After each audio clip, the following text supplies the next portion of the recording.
Hi, I'm Paul Sloane, and I'm pleased to say that today I'm joined by a friend who is a psychologist, a speaker, and a magician. So, Stephen Cantwell, welcome. Thank you very much. Thanks for having me. So, what is it you speak on? I speak about cognitive biases, and these are like optical illusions in the mind. Like, we're always subject to optical illusions, we see them in books and things. We don't realise our minds are subject to them all the time, and this influences our decision making. And why is this important to business leaders?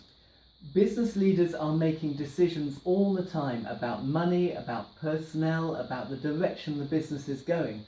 But if they're being subject to these misinterpretations in the mind, then they're not necessarily making rational decisions, which means they might be making the wrong decisions. Could you give us an example? A very good example with money is the sunk cost fallacy.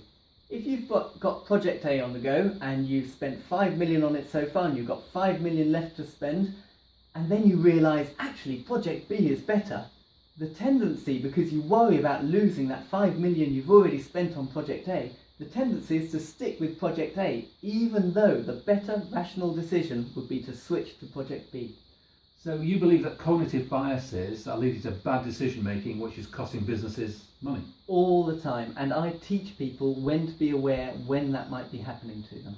And I believe you've written a book on this. I have. It's called Bias Beware, which is also the title of my talks.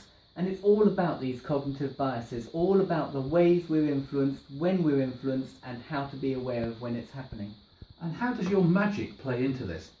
It's all very well giving a dry talk and teaching people things about when to avoid making these disastrous mistakes, but they might well forget it if they're not entertained at the same time. If I can entertain people by demonstrating the principles with magic, then they're going to remember it and they're going to be entertained.